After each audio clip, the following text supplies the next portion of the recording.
उठो पुरु, थोड़ा जल पी लो।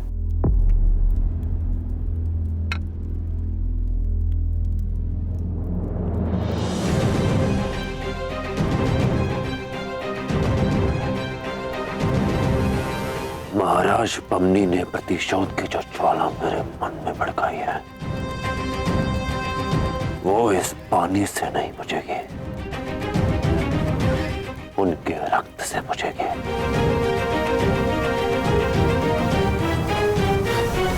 नहीं पुरु, मेरी बात सुनो। नहीं लाची, रक्त का बदला रक्त से पूरा होगा। महाराज बमनी को अपनी क्रूरता का मूल्य तो चुकाना ही पड़ेगा। मैं अपना एक वचन निभाने से तो आवश्यक चूक गया, पर अपना प्रतिशोध निभाने से मैं नहीं चूकूंगा। अब पुरुष सरेआम बमनी को ललकारेगा। भीड़ बहुत बड़ा पर्दा होती है मोशियस। भीड़ में अरसाज अपना काम कर जाते हैं और किसी को पता भी नहीं चलता। आपका इरादा कुछ समझ नहीं आया हुजूर। अपने निशानचियों को मुस्तैद कर दो। इन दोनों में से एक का मरना तो तय है।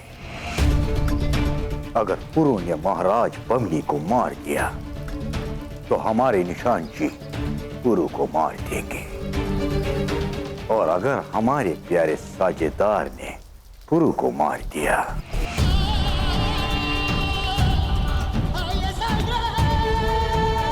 तो हम बमनी को मार देंगे और इल्जाम आएगा दस्युओं पर। हमारे ख्वाब के रास्ते में आए इन दोनों कांटों को हर हाल में निकलना ही होगा।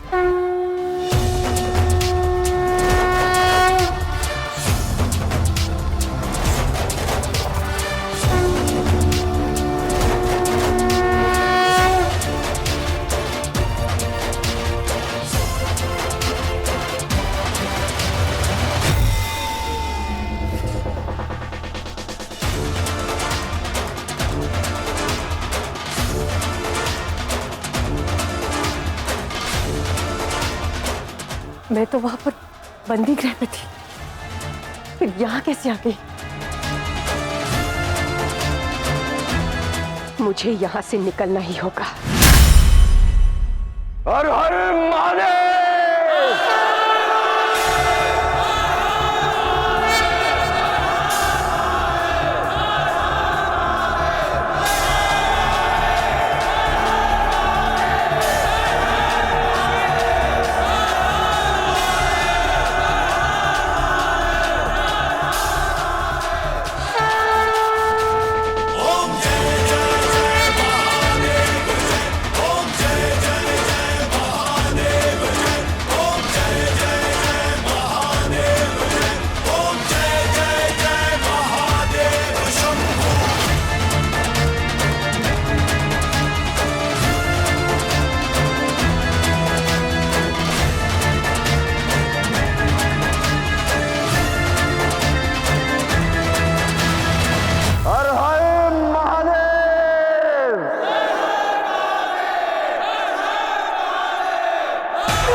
हर हर कहने से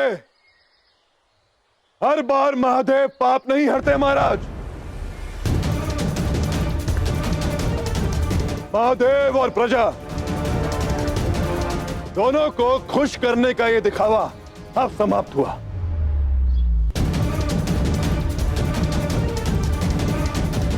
जिसके हाथ लहू से रंगे हो उसके हाथ से अभिषेक महादेव कभी नहीं स्वीकारेंगे महाराज।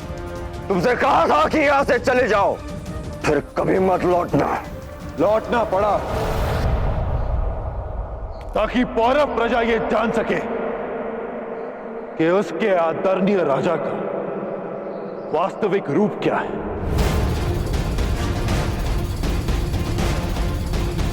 जानते हैं आप सब,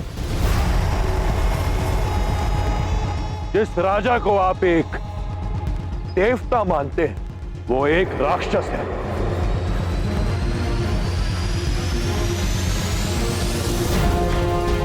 जिसने अपनी पत्नी महारानी अनुसुया की हत्या की है, यह है वो राजा।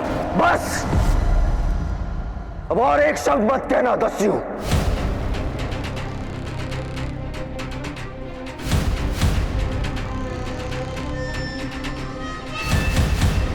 तुमने बरसों पूर्व मिले घाव को फिर से हरा कर दिया है।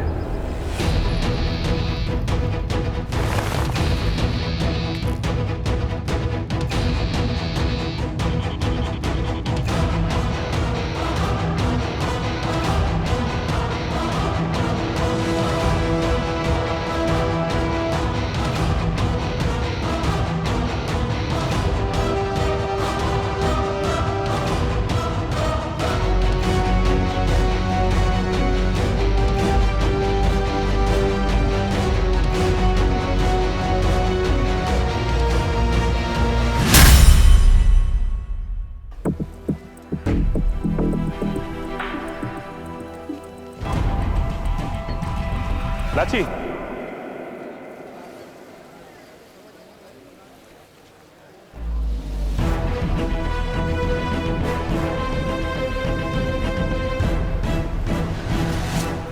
लाची तुम कहाँ जा रही हो?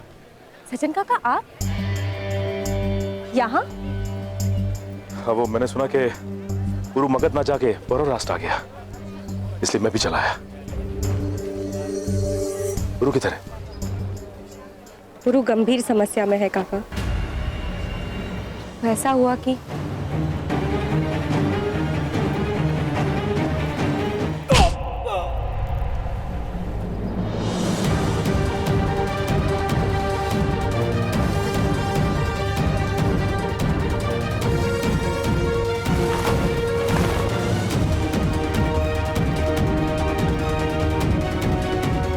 महाकाल के सामने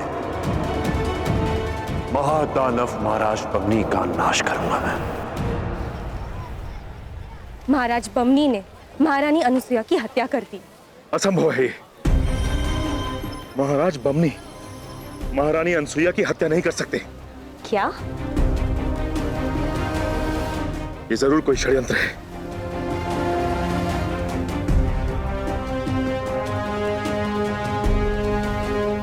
हमें गुरु को रोकना होगा। परंतु क्यों काका? महाराज बमनी ने अपराध किया। अपराध और दंड की परिभाषा समझने के लिए तुम बहुत छोटी हो लाची। तुमने जो देखा या सुना वो सत्य नहीं है। सत्य बहुत बड़ा है, जो बरसों पहले घटा है मेरे सामने।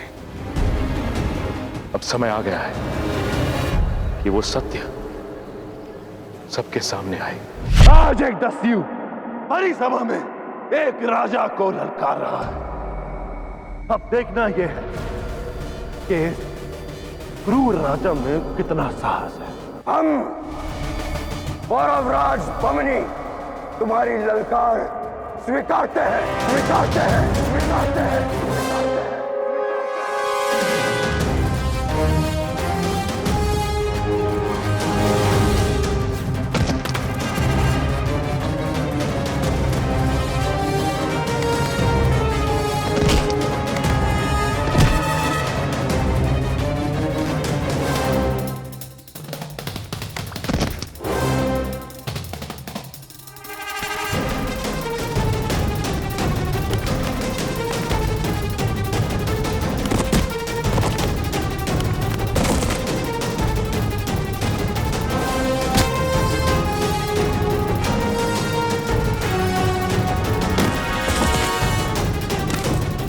देख लिया, जो हमारे परिवार, हमारे मान पर कीचड़ उछाले, उसे हम इसी तरह धूल में मिला देते।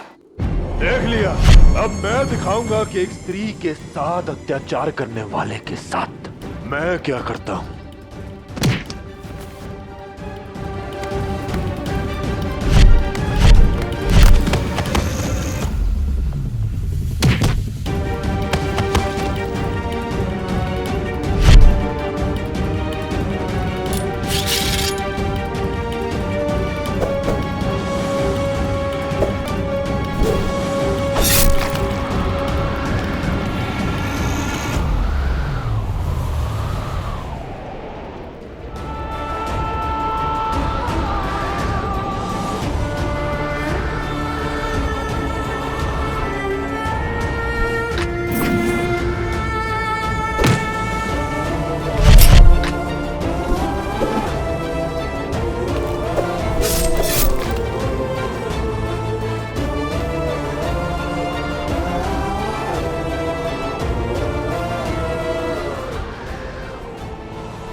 महारानी, हमें शीघ्र ही महाराज और पुरु के बीच चल रहे द्वंद्व को रोकना होगा, उससे पहले कि कुछ अनिश्चित हो जाए। एक और महत्वपूर्ण बात महारानी, पुरु ही आपका पुरुषोत्तम है।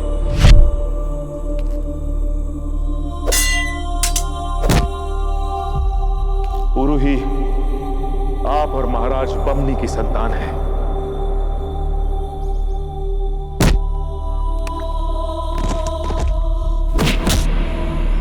भाग्य की विडंबना देखिए महारानी, जिन्हें एक दूसरे को संभालना था,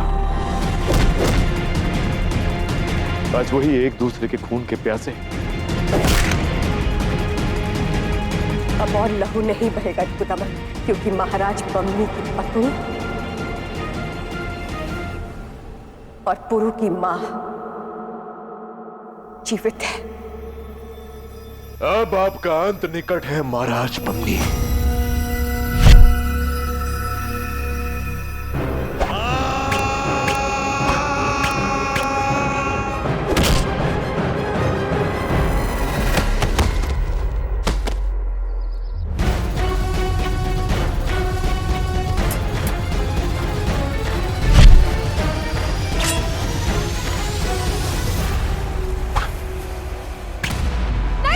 महाराज बमनी तुम्हारे पिता है।